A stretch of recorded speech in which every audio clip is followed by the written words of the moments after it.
Goldman astrology में तापिरम ठाकरे आपका स्वागत करता है। दोस्तों, आज हम एस्ट्रोलॉजिकल यानी कुंडली देखने के लिए जो बेसिक नॉलेज लगता है, नॉलेज चाहिए, उसके बारे में जानकारी देने वाले हैं। तो वो जानकारी इसलिए इम्पोर्टेंट है क्योंकि जब भी हम किसी ग्रहों की युति के बारे में, कोई खास योग के बारे में जब बात करेंगे, तो वैसा योग, ऐसा संयोग कहीं आपके जन्मांक में, आपके बर्थ चार्ट में, आपके कुंडली में तो नहीं है। अगर है तो उसका आप खुद एनालाइज कर सकते हैं, खुद आप देख सकते हैं कि ऐसा सेम टू सेम अगर है तो ये आपके साथ घटित हुआ है या नहीं हुआ है। अगर गलत हो रहा है तो आप किसी एस्ट्रोलॉजर से या फिर हमसे भी परामर्श ले सकते हैं। इसीलिए आज से हम कुछ 5-6-7 वीडियो रहेंगे जिसमें हम कुंडली का बेसिक ज्ञान देने जा रहे हैं। तो ये होता है बर्थ चार्ट कुंडली का। ठीक है, ये कुंडली का बर्थ चार्ट होता है, इसको लग्न कुंडली कहते हैं, एस्ट्रोलॉजी में इसको जन्मांक भी कहते हैं। तो इसके अंदर कुल 12 भाव होते हैं, 12 घर होते हैं। 1, 2, 3, 4, 5, 6, 7, 8, 9, 10, 11 और 12, ऐसे 12 घर है। और हर एक घर का अपना अपना कार्य है, महत्व है। उस हिसाब से जैसा आदमी पैदा होता है उस वक्त जैसे ग्रह हालात होते हैं, ग्रह चाल होती है, जैसे वो मुट्ठी में ग्रह लेके आता है, मतलब उसके जन्मांक में जैसे ग्रह बैठे होते हैं, जिस घर में जो ग्रह बैठा होता है उस हिसाब से उस व्यक्ति के साथ उसके जीवन में घटनाएं घटित होती है। तो इसके अंदर जो 1 number, 2 number, 3 number, 4 number, 5 number, ऐसे कुल 12 नंबर जो डाले रहते हैं वो होती है 12 राशियां। तो वो हिसाब से राशियों को भी अपना अपना नंबर दिया गया है। तो मान लीजिए यहाँ पे अगर 1 नंबर है तो मेष राशि हो जाएगी, यहाँ पे अगर 2 नंबर है तो वृषभ हो जाएगी, 3 नंबर मिथुन हो जाएगी, 4 नंबर कर्क हो जाएगी, 5 नंबर सिंह हो जाएगी, 6 नंबर कन्या हो जाएगी, 7 नंबर तुला हो जाएगी, 8 नंबर वृश्चिक हो जाएगी, 9 नंबर धनु होगी, 10 नंबर मकर रहेगी, 11 नंबर कुंभ रहेगी और 12 नंबर मीन रहेगी। ऐसी 12 राशियां इन 12 भावों के अंदर इस तरह से, मतलब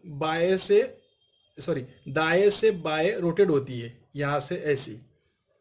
तो ये आपको पता चाहिए कि ये जो नंबर होते हैं ये क्या है। इसलिए हमने बताया कि ये सब राशियां होती है और राशियां घूमती है, और इन राशियों के अंदर जो ग्रह बैठता है, कौन सी राशि कौन से घर के अंदर है, कौन सा ग्रह कहाँ पे बैठा है, कितने डिग्री का है, ये सब देखने के बाद ही प्रिडिक्शन निकलती है।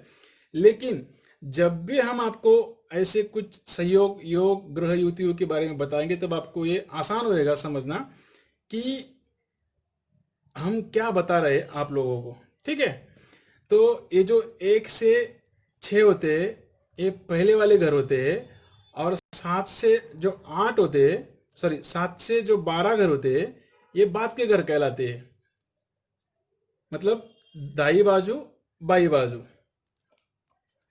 तो अभी हम पहले नंबर ले लेते हैं राशियों के।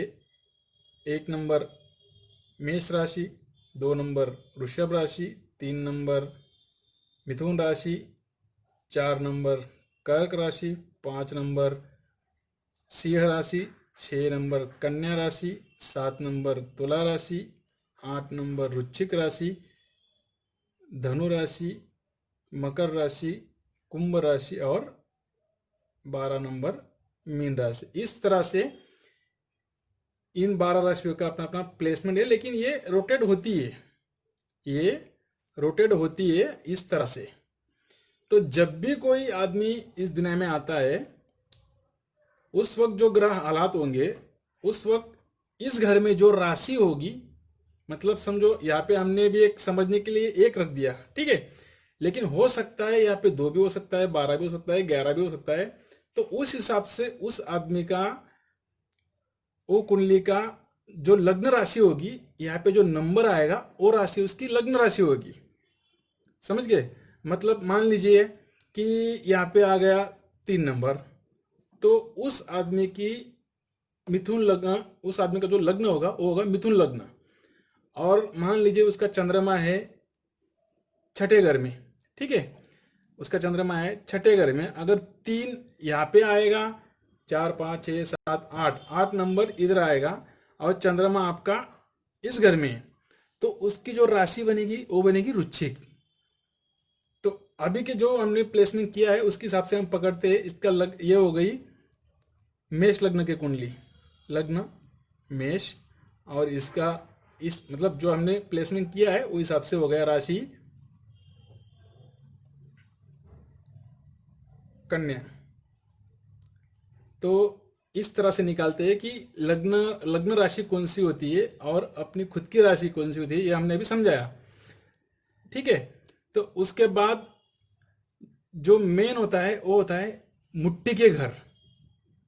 मुट्ठी के घर यानी जब कोई लड़का इंसान इस दुनिया में आता है, पैदा होता है, उस वक्त मुट्ठी बंद करके पैदा होता है, ठीक है। तो जब वो मुट्ठी बंद करके पैदा होता है तो उस मुट्ठी के घरों मतलब अपना उसके साथ अपना नसीब लाया है, और वो उस मतलब अपनी जो मुट्ठी बंद करके आता है ना, उसमें ये 4 घर रहते हैं। उन्हें केंद्र कहते हैं। 1 4 1 7 4 10, इन्हें केंद्र कहते हैं। क्या कहते हैं? केंद्र। ये पता होना चाहिए क्योंकि ये मुट्ठी के घर है। जिस किसी की भी पत्रिका में इन 4 घरों में 1 7 4 10 में ग्रह है, समझ लेना ऐसा लड़का, ऐसी व्यक्ति कम से कम बाकी लोगों से ज़्यादा भाग्यशाली पक्का रहता है। मतलब जीवन में ऐसा आदमी जरूर कुछ ना कुछ कामयाबी हासिल करके ही जाएगा। मतलब हमारे जो आने वाली पीढ़ी है उसके लिए कुछ ना कुछ प्रॉपर्टी या जमीन जायदाद प्रॉपर्टी करके ही जाएगा। इतनी खासियत इन केंद्र के घरों में है। दूसरा, त्रिकोण के घर 1 5 9, इनमें भी काफ़ी खासियत होती है, लेकिन मेन केंद्र के घर होते हैं। केंद्र होते हैं 1 7 4 10, ये अभी हमने जान लिया, ठीक है। जिस तरह से 12 राशियां कुंडली के अंदर दाएं से बाएं रोटेट होती है, उस तरह इन राशियों के अपने अपने मालिक है, और जो ग्रह अपनी अपनी राशि में बैठता है, अपने घर में बैठता है, वो बहुत अच्छा फल देता है।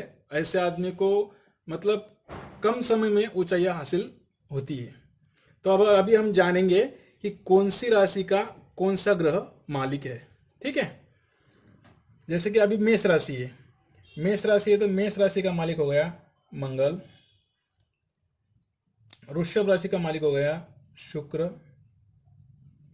मिथुन राशि का मालिक हो गया बुध।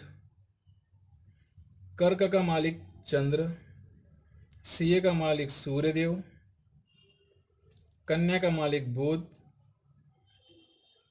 तुला का मालिक शुक्र। वृश्चिक का मालिक मंगल। धनु का मालिक गुरु। मकर का मालिक शनि होता है, शनिदेव।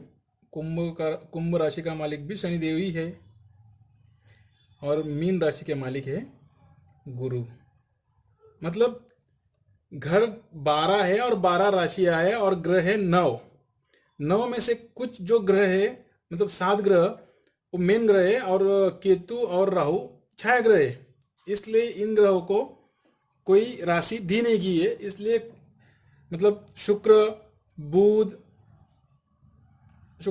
गुरु और शनि, इन 4 ग्रहों को 2 राशियां प्रदान की गई है उस हिसाब से, ठीक है।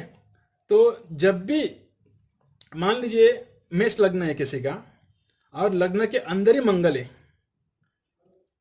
मान लीजिए मेष लग्न है और लग्न के अंदर ही मंगल है, या फिर मंगल कहीं ना कहीं 5 में है, या फिर 9 में है, या फिर 10 में है, तो ऐसा आदमी थोड़ा चिड़चिड़ा तो अवश्य होगा, लेकिन भाग्यशाली बहुत होता है। क्योंकि लग्नेश होता है, लग्न यानी हमारा पूरा शरीर होता है, हमारा पूरा स्वभाव होता है, नेचर होता है। तो उस ग्रह का उस इंसान के ऊपर काफ़ी प्रभाव होता है। और दूसरा होता है हमारा राशि। मतलब चंद्रमा किस घर में बैठा है, किस हालात में है, उसके बाद राशि तय होती है। और वो राशि अगर मान लीजिए अगर चंद्रमा यहाँ पे है और चंद्रमा के चौथी ही राशि है तो सोने पे सुहागा रहेगा, क्योंकि चंद्रमा अपनी खुद की राशि में रहेगा। भले घर किसी का भी हो लेकिन अपनी जो राशि है वो खुद की रहेगी ना। इसलिए ऐसा इंसान का जो नेचर होएगा वो काफ़ी प्रभावशाली होएगा और हर तरह की प्रॉपर्टी, वाहन का सुख मिलता है ऐसे इंसान को। तो आज के लिए हम इस वीडियो में इतना ही जानकारी लेंगे कि किस राशि का कौन सा ग्रह स्वामी है और राशियां कुंडली के अंदर किस तरह से घूमती है, ठीक है। और बाद के घर कौन से है और पहले वाले घर कौन से है और मुट्ठी के घर कौन से है, ये हमने जान लिया। और लग्न राशि कैसे निकालते हैं और खुद की राशि कैसे निकालते हैं, ये अभी हमने इस वीडियो में समझ लिया। अगर आपको कुछ समझ में नहीं आता होगा तो आप वीडियो रिपीट करके सुन सकते हैं, ठीक है। आज के लिए नमस्कार।